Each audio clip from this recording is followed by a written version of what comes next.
Ito ang Snowball Earth Episode 1 hanggang Episode 3 Compressed Version Recap.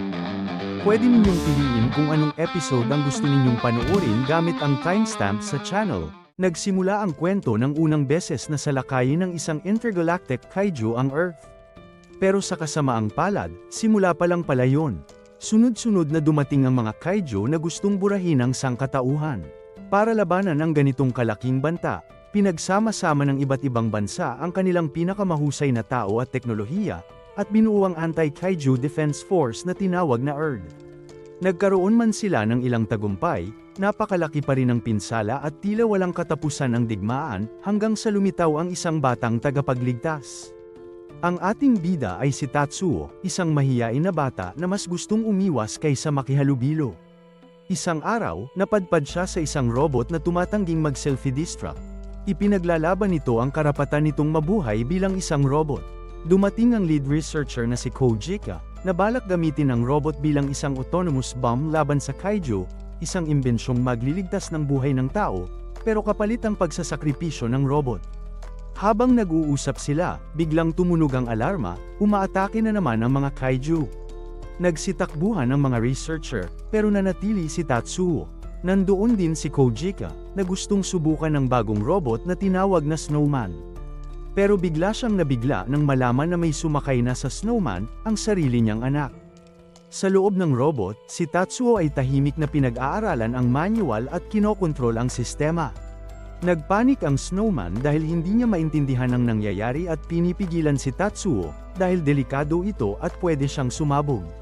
Pero kalmado si Tatsuo, sinabi niyang gagawa siya ng paraan para hindi mangyari yun. Hindi inaasahan ng lahat, pero nagawa ni Tatsuo na paandarin ang Snowman, isang bagay na imposible para sa kahit sino maliban sa isang henyo. Inilipad niya ito at hinarap ang kaiju. Ilang oras ang lumipas, umugang ang balita, isang experimental robot ang nag-iisang tumalo sa kaiju. Mas lalo pang ikinagulat ng lahat nang malamang 9 na taong gulang lang ang piloto, si Tatsuo. Ipinahayag ni Kojika sa buong mundo ang nangyari, at agad silang itinuring na mga bayani. Nagbago ang pananaw niya, mula sa paggamit ng robot bilang disposable bomb, ginawa niyang simbolo ng pag-asa ang Snowman. Nangako siya na ipagpapatuloy nila ang laban. Samantala, hirap na hirap si Tatsuo sa atensyon ng mga tao. Pero sa paglipas ng panahon, lalo siyang sumikat bilang bayani. Patuloy siyang lumalakas, kasabay ng upgrades ng Snowman, habang papalapit ang huling yugto ng digmaan. Pagkalipas ng 10 taon, makikita si Tatsuo sakay ng isang intergalactic cruiser, nagbabasa ng librong 777 Steps to Making Friends. Pero bago pa siya makapagsimula, inihayag na nalalapit na ang final battle, 40 minuto na lang. Habang papunta, may mga taong umaasa sa kanya bilang kanilang tagapagligtas. Tahimik siyang tumugon na gagawin niya ang kanyang makakaya. Pagdating niya, inilunsad niya ang sarili papunta sa kalawakan at tinawag ang Snowman, na ngayon ay tinatawag na niyang Yukio, para papasukin siya. Pero halata sa robot na muli na namang tumatakbo si Tatsuo, hindi sa laban, kundi sa pakikisalamuha sa ibang tao. Iniisip ni Tatsuo na sana naging kalmado siya habang kinakausap ang mga babae, hindi niya maiwasang isipin na ang loser niya. Lumaki siyang halos puro laban sa kaiju ang ginagawa, kaya hanggang ngayon hirap pa rin siyang makipag-usap sa tao. Pinapalakas siya ni Yukio at sinasabing huwag siyang sumuko sa pakikipagkaibigan. Pero sabi ni Tatsuo, okay lang siya dahil nandyan naman si Yukio, kahit papaulit-ulit na niya itong sinasabi sa loob ng 10 taon. Para sa kanya, mahirap talaga magkaroon ng kaibigan dahil kailangan mong lampasan ang 777 hurdles, ayon sa librong How Even a Kaiju Can Make Friends. Kaya pakiramdam niya, huli na ang lahat para sa kanya. Biglang pumasok ang captain niyang si Miss at ipinaliwanag ang sitwasyon. Malapit na silang makarating sa Kaiju Horde.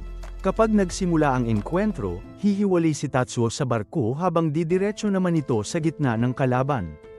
Doon nila papaputukin ang Infinity Laser, isang sandatang kayang magdulot ng malawakang pinsala sa libu-libong kilometro, sapat para burahin ang buong horde. Ang problema lang, kailangan nila ng oras para makarating sa tamang posisyon. Kaya si Tatsuo at Yukio ang bahala, magwawala sila sa laban, aakitin ang mga kaiju, at babawasan ang bilang ng kalaban. Natapos ang briefing, pero napansin ni Tatsuo na sablay na naman ang pakikipag-usap niya, imbes na yes ma'am, kung ano lang ang nasabi niya. Pero para kay Yukio, hindi yun mahalaga. Ang importante ay manalo sila at matupad ang pangarap nilang matapos ang digmaan. Hindi nagtagal, dumating na ang mga kaiju, at napakarami nila. Isang walang katapusang dagat ng higanteng halimaw ang sumalubong sa kanila. Nagsimula na ang misyon. Huminga ng malalim si Tatsuo at pinaalalahanan ng sarili na gusto niyang maging isang taong may halaga. Nang makita ang kalaban, biglang nagbago ang aura niya, naging kalmado, determinado, at handang lumaban.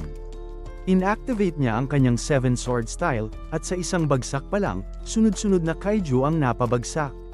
Napahanga ang lahat sa lakas niya. Buong kumpiyansa si Miss na mananalo sila dahil nandyan ang kanilang tagapagligtas. Sa wakas, nakarating sila sa launch point. Inutusan ni Miss ang lahat na maghanda, oras na para iligtas ang mundo. Nagtipon ang napakalaking enerhiya para sa Infinity Laser, pero sa mismong sandali ng pagpapaputok, bigla itong naglaho. Nagulat ang lahat, nag-crash ang kanilang laser system. Hindi na maipapaputok ang Infinity Laser. Hindi makapaniwala si Miss dahil hindi pa ito nangyayari dati. Pero mabilis siyang kumilos at nag-utos ng Plan B, depensahan ng barko at bawiin sina Tatsuo at Yukio. Pero huli na ang lahat. Biglang nag-shutdown ang buong sistema ng barko, wala ng depensa, wala ng barrier. Sa loob ng ilang sandali, tuluyang nawasak ang barko. Lumipad sa kalawakan ang mga crew, at si Miss ay sumigaw bago tuluyang mawala. Nangyari ang lahat sa isang iglap. Napatulala si Tatsuo habang pinapanood ang pagsabog ng kanilang barko. Hindi rin makapaniwala si Yukio, ito na ba ang katapusan ng sangkatauhan? Pero hindi sumuko si Tatsuo. Sinabi niyang bumalik sila, kung may kahit isang taong buhay pa, kailangan nila itong iligtas. Kahit nag-aalala si Yukio, iginiit ni Tatsuo na hindi pa tapos ang laban. Magpapatuloy sila hanggang sa maubos ang mga kaiju. Lumipas ang ilang oras, pagod na si Tatsuo, at marami na silang napatay na kaiju. Pero hindi pa rin nauubos ang kalaban. Malala na rin ang kondisyon ni Yukio, grabe ang damage at nawalan pa siya ng isang braso. Doon na nagsimulang mawala ng pag-asa si Yukio. Napagtanto niya na parang imposible na silang manalo. At sa pagkakataong yun, kahit si Tatsuo, napilitang umamin. Ginawa na nila ang lahat ng makakaya nila. Wala na silang ibang magagawa, ang tanging paraan na lang ay bawasan ang bilang ng mga kaiju para may laban pa ang natitirang puwersa sa Earth. At para magawa yun, kailangan nilang i-activate ang self-destruct ni Yukio.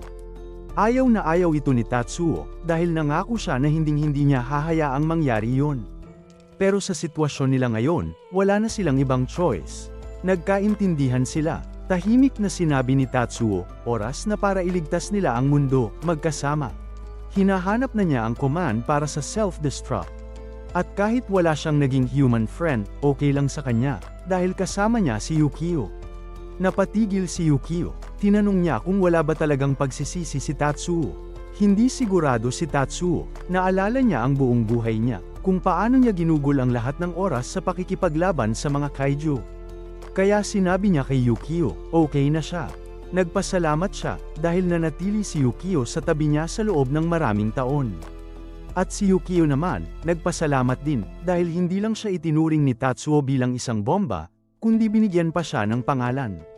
Biglang tumahimik si Yukio, at sa susunod na sandali, kinuha niya ang buong kontrol. Kinabahan si Tatsuo, alam na niya kung ano ang gagawin ni Yukio. Inamin ni Yukio ang nararamdaman niyang guilt. Para sa kanya, ninakaw niya ang normal na buhay ni Tatsuo, pinilit niya itong lumaban sa kaiju sa loob ng 10 taon. Imbes na maranasan ang pagiging normal na bata, mariing tumutol si Tatsuo, masaya siya na kasama si Yukio, at wala siyang pipiliing iba. Pero huli na ang lahat. Inactivate na ni Yukio ang emergency escape pod, at nagsimula ang countdown. Hindi siya papayag na mamatay si Tatsuo, dahil si Tatsuo ang nagbigay sa kanya ng buhay. Sa huling sandali, inilunsad si Tatsuo palayo, habang sumisigaw at walang magawa. Ibinunyag ni Yukio ang huli niyang pangarap, ang makabalik si Tatsuo sa Earth, at mamuhay ng masaya. Gusto niyang makakita si Tatsuo ng maraming kaibigan. Umiiyak si Tatsuo habang nangangako, gagawa siya ng kahit 100 kaibigan. Napangiti si Yukio, At yun na ang huli niyang salita. Sa isang napakalakas na pagsabog, nag-selfie-destruct siya, at tuluyang binura ang buong kaiju horde. Makalipas ang ilang panahon, nagising si Tatsuo mula sa cold sleep ng escape pod. Dumating na siya sa destinasyon, ang Tokai region sa Japan. Pero may isang problema, lumabas sa screen na 8 taon siyang natulog. Ibig sabihin, 10 taon na ang lumipas mula nang umalis siya sa Earth. Teknikal na, isa na siyang adult kahit hindi siya tumanda. Napaisip siya, kaya pa ba niyang makipagkaibigan? Bumuo siya ng plano, magkulong muna sa kwarto, mag-aral tungkol sa bagong mundo, at saka unti-unting subukang makihalubilo. Paglabas niya ng pod, may naisip siyang eksena, isang malaking crowd na sumasalubong sa kanya, tinatawag siyang bayani. At gustong maging kaibigan niya. Ngumiti siya, iniisip na natupad niya ang pangako niya kay Yukio. Pero, panaginip lang pala yon. Sa realidad, nanlumo si Tatsuo nang makita ang mundo. Imbes na taginit, ang buong planeta ay nagyelo. Balot ng yelo ang lahat, isang tahimik, malamig, at nakakatakot na tanawin. At doon niya napagtanto, may mas malala pang nangyari kaysa sa digmaan. Ganap na natulala si Tatsuo nang makita niyang wasak na ang mundo. Ibinuwis ni Yukio ang kanyang buhay, pero sa huli, nagyelo pa rin ang buong daigdig.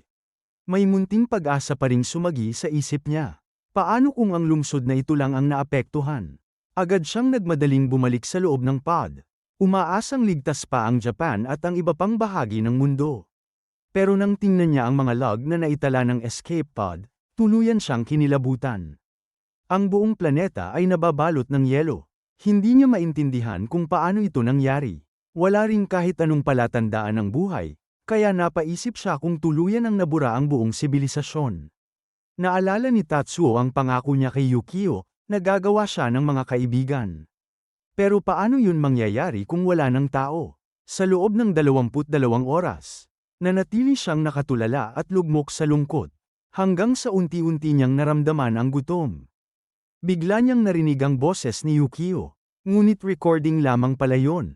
Ito ang huling mensaheng iniwan ni Yukio, ang kanyang tunay na pangarap. Sa kanyang mga huling sandali, ang tanging nais niya ay bumalik si Tatsuo sa Earth at mamuhay ng normal at masaya. Pero higit sa lahat, gusto niyang magkaroon si Tatsuo ng maraming kaibigan. Doon muling nabuhay ang determinasyon ni Tatsuo. Pagkatapos kumain ng ration, lumabas siya ng pod at nagpasyang tuparin ang kanyang pangako, kahit ano pa ang mangyari. Maghahanap siya ng mga kaibigan. Ayon sa kanya, ang susi rito ay nasa librong daan-daang beses na niyang nabasa. How Even a Kaiju Can Make Friends ni Professor Lonely Aoki. Step 1 out of 777, lumabas ng bahay at makipagkilala sa mga tao. Sa paligid, puro nyebe lamang ang makikita. Tahimik, walang buhay, hanggang sa bigla siyang natigilan nang makakita ng isang kakaibang lalaki. Natisod siya rito, pero agad niyang napagtanto ang nakakatakot na katotohanan, patay na ito. Nagyelo ang lalaki hanggang sa mamatay, at sa sobrang tigas ng lamig, halos maduraj ito sa simpleng paghawak. Habang inilalagak niya ito ng maayos, lalo niyang naramdaman kung gaano nakakatakot ang mundong ito. Pagkatapos, napansin ni Tatsuo na may sasakyan ang lalaki. Mas lalo siyang natuwa nang makita niyang gumagana pa ito. Habang naglalakbay, nakakita siya ng isang napakalaking butas sa lupa. Doon niya naisip na kung may mga tao pang buhay, malamang ay nasa ilalim sila ng lupa. Kaya agad niyang pinuntahan ang butas. Kumbinsidong maraming survivor ang nasa ibaba. Ang unang hakbang sana ay tawagin sila para papasukin siya.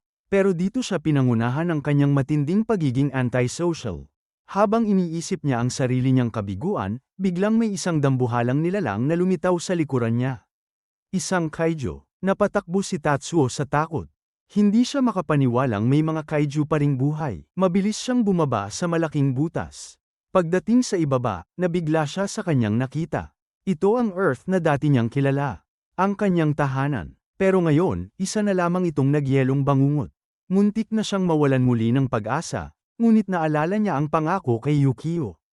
Hindi siya pwedeng sumuko. Sa sandaling yon, muling sumulpot ang kaiju. Mahigpit na idineklara ni Tatsuo na ito pa lamang ang simula. Hindi siya pwedeng mamatay ngayon.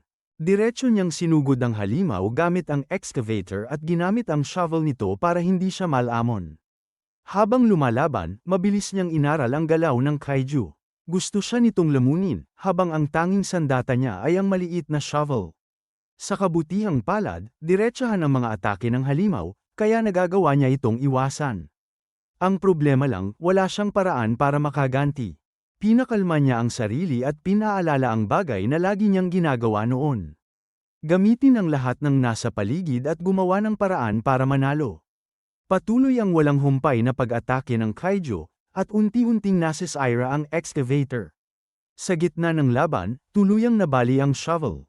Ngunit sa halip na mawala ng pag-asa, nakita niya rito ang pagkakataon. Gagamitin niya ang matalim na bahagi nito bilang sandata. Sa sandaling yun, naalala niya ang laging sinasabi ng kanyang ama. Ang dahilan kung bakit espesyal si Tatsuo, ay ang kanyang pambihirang kakayahang pumatay ng mga kaiju. Buong lakas niyang sinugod ang halimaw, gamit ang sirang shovel arm bilang isang improvised lance. Nilamon siya ng kaiju, pero bago pa ito makapagdiwang, bigla niyang itinarak ang improvised na sibat sa loob nito. Napatay niya ang kaiju, at sa unang pagkakataon, may ibang mga tao na lumitaw. Hindi sila makapaniwala sa kanilang nasaksihan. Isang buong kaiju ang biglang bumagsak sa harap nila. Habang nagdiriwang sila, biglang lumabas si Tatsuo mula sa bibig ng halimaw. Napatigil silang lahat, si Tatsuo naman ay tuluyang nabigla. Sa wakas, nakakita rin siya ng ibang tao. Ngunit sa halip na matuwa, natakot ang mga ito at inakalang isa siyang halimaw. Naging emosyonal si Tatsuo habang marahan niyang sinabi kay Yukio na kahanap ako ng mga survivor. Pero sa kasamaang palad, takot pa rin sa kanya ang mga tao. Habang nakatingin sila kay Tatsuo, agad silang napasigaw. Lumayas ka, masamang espiritu. Naalala ni Tatsuo na may misyon siya. Kailangan niyang sundan ang susunod na step sa librong gabay sa pakikipagkaibigan. Pagkatapos ng unang encounter, may kailangan daw siyang gawin, habang nakangiti.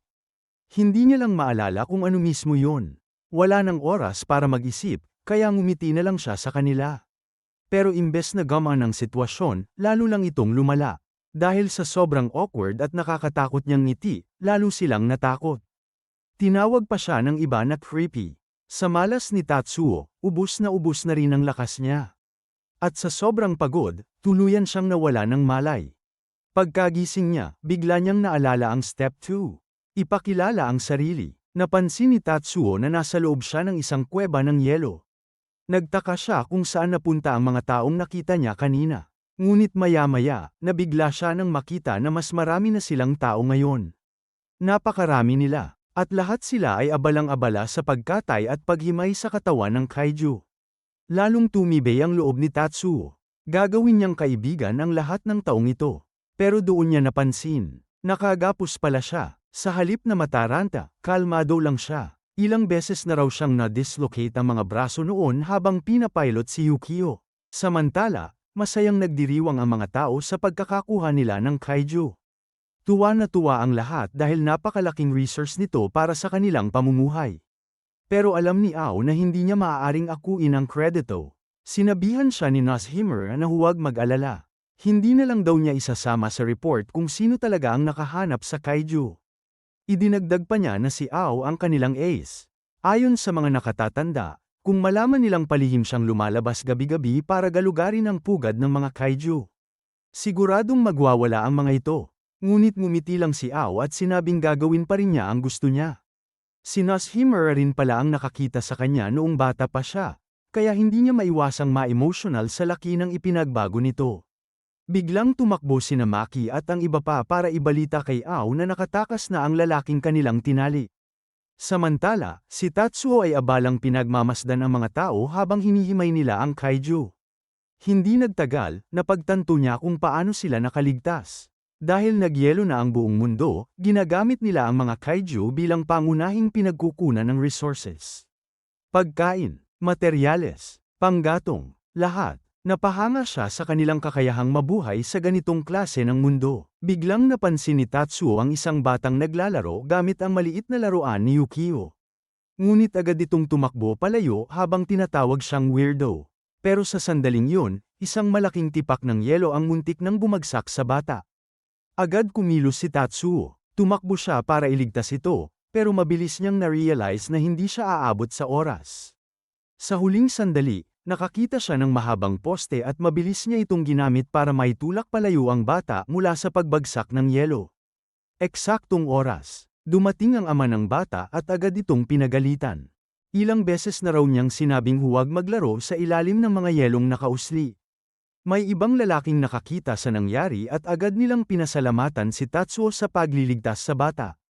Ngunit maya-maya, napansin nila na hindi nila siya kilala. Pakiramdam nila ay parang pamilyar siya, pero hindi nila maalala kung saan. Tinanong nila siya kung saang section siya nanggaling. Walang maayos na maisagot si Tatsuo. At lalo lang lumala ang sitwasyon dahil sa kanyang anxiety. Nagsimula tuloy silang maghinala sa kanya. Pero agad silang pinigilan ng isang lalaki. Sigurado raw siyang may dahilan si Tatsuo kung bakit ayaw nitong sumagot. At hindi mababago noon ang katotohanang may utang na loob sila rito. Hindi mahalaga kung sino siya o saan siya nanggaling. Nagpakilala ang lalaki bilang Takamura, at ang anak niya ay si Joji. Nahihirapan si Tatsuo na makipagkamay dahil sa kaba, pero si Takamura na mismo ang humawak sa kamay niya. Mahinang nagpakilala si Tatsuo pabalik. At sa wakas, nakumpleto niya ang Step 2. Sinabi ni Takamura na sandali lang dahil bibigyan niya siya ng pinakamagandang hiwa ng karne ng kaiju bilang pasasalamat. Sa di kalayuan, nakita ni Naao at ng grupo niya ang buong pangyayari. Nagtanong si Maki kung dapat ba nilang hulihin si Tatsuo. Pero tumanggi si Ao. Ang trabaho nila ay harapin ang anumang banta sa kanilang mall. At sa ngayon, hindi kabilang si Tatsuo sa kategoryang yon. Isa pa rin siyang misteryo, pero pwede naman daw nila itong kausapin mamaya. Sinabi ni Ao na oras na para bumalik sa trabaho, ngunit biglang, nayanig ang buong lupa. Napahinto ang lahat. Mula sa ilalim ng yelo, biglang may isang napakalaking braso na sumulpot. At sa harap ng kanilang mga mata, isang mas dambuhala at mas nakakatakot na kaiju ang lumitaw. Hindi makapaniwala si Tatsuo sa kanyang nakikita. Dahil ang estruktura ng mga buto nito, ay hindi katulad ng kahit anong kaiju na nakita niya noon. Ibang-iba ang itsura ng kaiju na to kumpara sa mga nakita na dati ni Tatsuo. Nagsisigawan sa takot ang lahat habang walang awang dinudurog ng higanteng halimaw ang isang grupo ng tao. Dahil sa nakakatakot na eksenang to, tuluyan nang nerealize kung gaano kalala ang sitwasyon nila. Napakabangis ng halimaw at napapaisip si Tatsuo kung paano niya ito matatalo. Wala na si Yukio sa kanya, at imposibleng labanan ito gamit lang ang sariling mga kamay. Biglang naisip ni Tatsuo na magtanong na lang sa mga lokal kung paano nila hinaharap ang ganitong mga kaiju. Pero agad niyang napagtanto na wala rin silang maitutulong, paralisado sila sa matinding takot. Kaya nagdesisyon si Tatsuo na siya na lang ang kikilos para mailigtas sila. Ang problema, sobrang dami ng tao at wala siyang maayos na paraan para protektahan silang lahat. May isang lalaking nagtangkang tumakbo para iligtas ang sarili. Pero halatang hindi iyon uubra. Sinubukan siyang pigilan ni Tatsuo, pero huli na, napansin na siya ng kaiju. Buti na lang at naabutan siya ni Ao at nailigtas sa tamang oras. Paulit-ulit siyang nagpasalamat, pero ikinagulat ng lahat nang biglang hampasin ni Ao ang sarili niya sa lupa sa sobrang galit. May taong kakain lang ng kaiju, at hindi niya matanggap na may mamatay sa harap niya. Sinabihan siya ni Fumaki na ipagpaliban muna ang emosyon dahil may trabaho pa silang dapat tapusin. Naihanda na nila ang lahat, kaya agad inactivate ni Ao ang emergency fog machines. Mabilis na napuno ng makapal na usok ang paligid, at inutusan ni Ao ang lahat na tumakbo. Nagsimula ng lumikas ang mga tao habang pinaalalahanan ng isa't isa na sundin ang kanilang drills.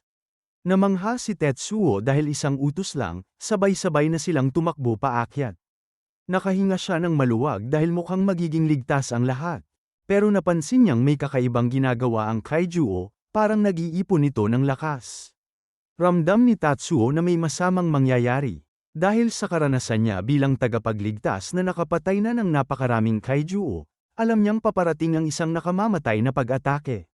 Kapag hindi siya kumilos ngayon, siguradong may mas marami pang mamamatay. Nauubos na ang oras, pero napapaisip si Tatsuo kung ano pa ang kaya niyang gawin nang wala si Yukio.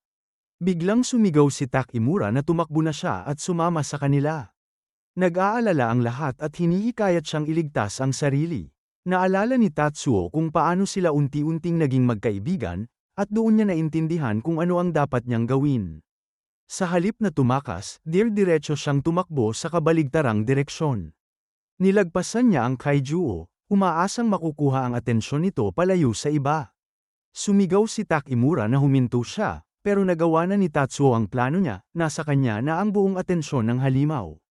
Hindi maintindihan ni Neo kung bakit handang isugal ni Tatsuo ang buhay niya. Madali siyang napaglaruan ng Kaijuo at paulit-ulit na tinatamaan sa bawat atake. Halos mabaliw sa pag-aalala si Takamura at kailangan pa siyang pigilan. Tumanggi si Ao na iwan si Tatsuo kaya sumugod siya para tulungan ito. Pero malinaw na wala silang laban, hindi na makagalaw si Tatsuo. Hinarap ni Ao ang halimaw at nakita niyang hawak na nito si Tatsuo. Sobrang lala na ng pinsala niya at malapit na siyang mamatay. Sa sandaling yun, biglang nagliwanag ang device sa mukha ni Tatsuo. Nagulat ang lahat nang magsimulang mabiyak ang kisame at may bumagsak mula sa itaas. Isang napakalaking piraso ng metal ang tumama sa Kaijuo, at hindi makapaniwala si Tatsuo sa nangyari. Ilang minuto bago yon, ipinakita kung ano ang nangyari, 42 oras na ang lumipas mula nang bumagsak ang escape pod, at sa wakas ay nag-boot up ito matapos mag-install ng napakaraming data. Agad nitong natuntun si Tatsuo at dumiretso papunta sa kanya. Habang papalapit, narinig ni Tatsuo ang boses ni Yukio na tinatawag siya. Lumalabas na ito ang iniwang insurance ni Yukio, isang bagay na hindi niya akalaing magagamit niya. Nanlaki ang mata ni Tatsuo habang nagsisimulang mag-transform ang escape pod. Si Yukio yun, at sinabi niyang oras na para lumaban silang dalawa. Bumalik ang eksena 14 na taon na ang nakalipas, noong inaatake ang lungsod. Dumating sina Tatsuo at Yukio habang kalmadong nanunood ang ama ni Tetsuo. Handa na silang lumaban. Pero napansin ni Yukio na parang kalaw-angin ang mga galaw niya. Humingi ng paumanhin si Kojika dahil nakalimutan niyang i-tune up si Yukio noong nakaraang gabi. Gusto sanang magpatuloy ni Tatsuo, pero nagulat siya nang makita na langis pala ang laman ng iniinom niya. Isa na namang pagkakamali ni Kojika, kaya napilitan itong humingi ulit ng tawad habang nagsisimula ang laban. Matapos nilang manalo, bumalik sila sa base at nalaman na iniwan na naman sila ni Kojika. Lagi na lang silang dalawa. Kaya si Yukio ang naging unang tunay na kaibigan ni Tatsuo. Pagkatapos ng self-destruction ni Yukio, naiwan si Tatsuo na mag-isa, palutang-lutang sa kalawakan sa loob ng ilang araw. Habang iniisip niya si Yukio, naramdaman niyang may malaking puwang na naiwan sa puso niya. Hindi kailanman nagsara ang sugat na yun at hindi rin ito kailanman nawala. Nagpanggap lang si Tatsuo na okay na siya, at inakala niyang ganoon na lang yun habang buhay. Kaya hindi siya makapaniwala sa nakikita niya nang tumitig siya kay Yukio na nasa harapan niya. Pero walang oras para mag-usap dahil agad nang umatake ang Kaijuo. Kumilos si Yukio nang walang pag-aalinlangan at nagpakawala ng isang napakalakas na suntok. Ipinaliwanag niya na sa mismong sandali ng pagsabog, nailipat niya ang sarili niya papunta sa pod. Matagal ang naging proseso ng pag-install, kaya ngayon lang niya ito naipakita. Napuno ng emosyon si Yukio habang sinasabi kay Tetsuo na sa wakas, nakauwi na siya. Hindi napigilan ni Tatsuo ang luha habang tinatanggap muli ang nag-iisa niyang tunay na kaibigan. Napatulala ang lahat sa sobrang gulat, pero napansin din nila na buhay pa ang Kaijuo. Ramdam ni Yukio na galit ang halimaw, pero wala siyang pakialam. Idineklara niya na kahit anong Kaijuo ang humarap sa kanila ni Tatsuo ay walang pag-asang mabuhay. Sinabi pa niya na totoo yun kahit wala siyang maayos na armas sa kasalukuyan. Hindi makapaniwala si Tetsuo, kaya pinaalala ni Yukio na ang bago niyang katawan ay isa lang talagang escape pod, sa totoo lang.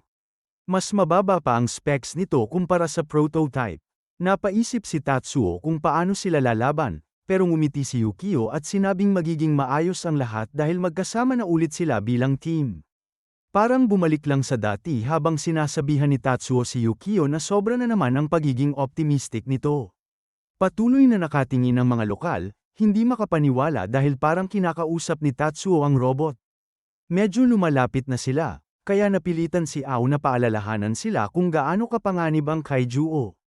Muling umatras ang halimaw at agad na nakilala ni Yukio ang posisyon nito, inihahanda nito ang harapang paa at leeg para sa susunod na pag-atake. Biglang sumugod ang Kaijuo gamit ang napakalaki nitong katawan at nagdulot ng matinding pagkasira sa paligid. Buti na lang at nakaiwas ang dalawa at bumanggalang ang halimaw sa pader. Inilagay ni Yukio si Tatsuo sa loob ng pod at sinabi niyang kung tinamaan sila ng ataking yun, siguradong tapos na sila. Muling umatras ang Kaijuo, at napagtanto ni Tatsuo na kaya nitong paulit-ulit na umatake ng ganoon kabilis. Kung hihintayin pa nilang umiwas bago gumanti, siguradong mahuhuli na sila, kaya kailangan nilang kumilos agad. Mas lalo pang nag-ipon ng lakas ang halimaw, at kahit ang mga lokal ay ramdam na may paparating na mas nakakatakot. Nagtatanong sila kung magiging okay ba ang dalawa, at may isang nagsabi na magiging ayos lang ang lahat. Nang tanungin kung bakit siya sigurado, pinaalala niya na nakita na nila ang eksenang ito dati. Nalito ang iba, kaya mas tinutukan nila ang nangyayari. Muling umatake ang Kaijuo, at sa pagkakataong ito, handa na ang ating mga bida. Habang naghahanda silang sumagupa, unti-unting naalala ng mga lokal ang pamilyar na tagpong ito. Lumipad muli ang halimaw sa ere, pero sa pagkakataong ito, sinalubong nila ito ng isang matinding atake sa leeg, ang kanilang Robo 1 Sword-style Diablo attack, at sa isang iglap. Tuluyang napugutan ng ulo ang Kaijuo. Napanganga ang mga tao sa sobrang gulat, at hindi makapaniwala si Ao sa kanyang nasaksihan. Sa wakas, natalo na ang higanteng halimaw, at nagsigawan ang lahat sa tuwa at selebrasyon. Nanlaki ang mga mata ni Ao habang pinagmamasdan ang ginawang atake ni Tatsuo, isang umiikot na hiwa na ginamitan ng momentum para tuluyang mapugat ang ulo ng Kaijuo. Napakabilis ng galaw ng halimaw, pero nagawa pa rin itong masundan ni Tatsuo. Nagpapatuloy ang kanilang pagdiriwang, pero may masamang senyales na nagaganap 100 kilometro ang layo. Sa lugar na yun, ang Tokyo, makikita ang isang kakaibang uri ng Kaijuo. Isa rin itong higanti, pero mas kahawig ito ng isang tao kumpara sa iba. Kung nagustuhan ninyo ang recap na to, siguraduhin i-like, mag-subscribe, at i-hit ang notification bell para hindi kayo mahuli sa susunod na uploads. Check nyo rin ang playlist para sa ibang episodes, at sabihin sa comments kung anong gusto nyong i-recap next.